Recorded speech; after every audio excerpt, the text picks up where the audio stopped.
And we are back on the Morning Brew with friends with my friend Todd Bisio this morning. And this is great to have you on, Todd. You're a guy I've actually been wanting to have on the show for a while because you've been kind of deep in the thick of things as it's been happening downtown. You know, we look at all of this stuff right here, the Epicenter and Innovate ABQ and everything. And you're the guy who is now basically the project manager for the Epicenter downtown, right?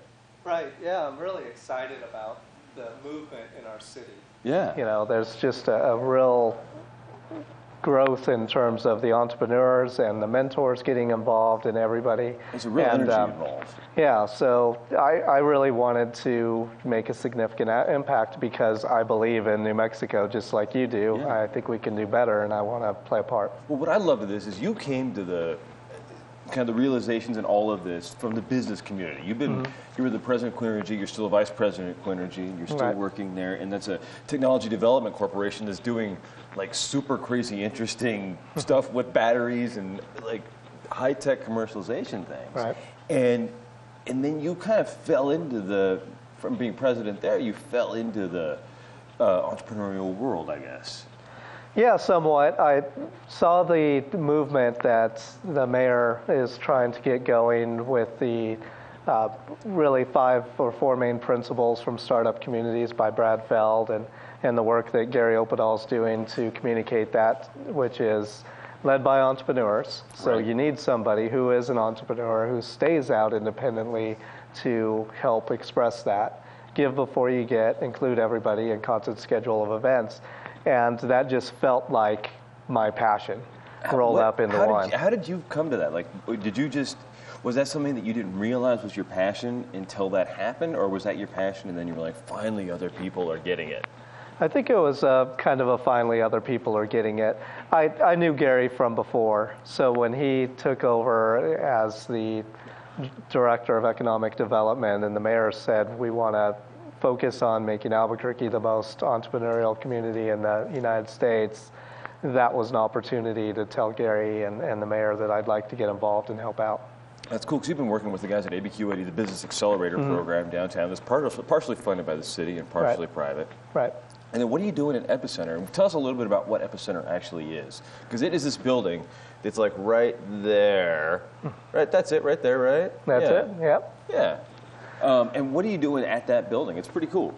That is it. So, you know, as you can see sort of from that map, it is on the 7.2 acre lot at Innovate ABQ, which is fantastic. The mayor, President Frank, and Terry Loddick taking a real leap forward and putting money into that land and saying we're going to make this a live, work, play environment that transforms our economy. The Epicenter is the old Noonday building, which was sitting on that plot of land, and the whole development effort's going to take some time. We're going through the RFP process. I'm not really a part of that, but the Innovate board is. I think at the end of the month is when those are coming out, right? Right. So there's already some responses in, and from what I've heard, some real positive momentum going there. Cool. That's very cool. It's still a 20-year project. I mean, this is not something that people should expect to see built next year. It's not an overnight success. Right. But you have to take baby steps to get there, right? Exactly. And the Epicenter, which is a great example of that, right? Right. And the Epicenter is repurposing a building that was just going to be torn down. But Gary was like, nope, we see this thing. There's a lot of possibilities in this building. We know that we can do a lot with it. And there's a gym there that's able to, now it's become this co-working space. There's office space there. And do you have your office there yet? Do you have an office there? I am there quite a bit. I'm at about 4 places right now, but I'm in a state of transition. But yes, we are not trying to take away and create office space for folks who want to sit and work somewhat like you might want to do at Fat Pipe, nor are we trying to incubate companies like you would do at West or at RGCDC. We're really trying to be additive to the overall ecosystem by creating something new and unique. Bringing in entrepreneurs for office hours, helping people out, that kind of stuff, right? And then you also founded Leader Match, which I think is just so much fun. Tell us a little bit about Leader Match ABQ. So Leader Match, again, fits that mentality that we believe that if we all get involved, we're collaborative, cohesive, and connected, that we can do great things in our economy by adding more understanding about this constantly changing state of reality.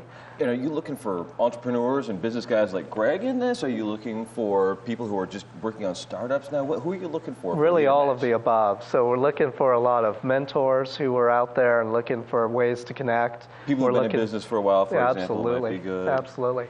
We're looking for folks who want to help out or want help, that may be stuck on something, and we can provide that sort of help. Connection points, access to those resources that are already out in the community, and people just don't know what they don't know. I think is there a bit of a disconnect too? There's like a chicken and egg problem, I think, with a lot of entrepreneurs, is that those that are in the business community already realize there is this stuff available, but you kind of have to start a business and kind of struggle at it for a while to realize this stuff is there. Right. So how do you go about finding the people that are starting their businesses and telling them on the outset that this stuff is available, these services are here, people like you are out there wanting to help? How do you reach them before they start? Is it just outreach like this, or? It is in various ways. I mean, it started with the Albuquerque Business First, revitalizing our economy, where we brought in about 450 people right off the bat. Right. So that was a great jump start to the initiative. And that was Andy Lynn, who we were talking about earlier. Right. He was one of the guys on the panel with that. Right. His company just raised $15 million to grow. Exactly. Yeah. But then a lot of times it's one-on-one connections, and it's getting on and taking opportunities to communicate it to a broader audience through media. Cool. So really all of the above. Very cool. So what's the next step now that the RFPs are basically going to be done, and that's basically the contracting process that the University of New Mexico has to go through in order to just get this thing going? You have to decide on a developer, they have to decide on a plan, but we have other things we have to do also once that is out there, right? Right. What are the next steps on your front and on the Epicenter front? Well, from the Epicenter front, I think it's to provide as many good events as we possibly can to show that there's already movement on the site, that it's a place where Innovate ABQ is really going to take off. Right. And we have events lined up that are purely startup community. We have partners from the existing business community that want to host events. We have children's STEM programs. We have the national labs wanting to come and be a part of it. So all those things are starting to show those developers and those investors that this is something you want to get involved in because it's really going to make an impact. That's very cool. We'll be back in a couple of seconds here on the Morning Brew, but briefly, real quick, abqic.com? Yes, so that's the new website that the city funded, but it's an independent site. It's a .com very intentionally because we are able to reach out to the entire community about all things innovation and startup and share that information. Sounds like a plan to me. We'll be back in a couple of seconds with our friends from Anderson Air Corps. They're going to tell us about how to stay cool in this just ridiculous heat. It was like 102 yesterday. Can't wait to hear some of these stay cool tips on the Morning Brew with Friends. All right. All right.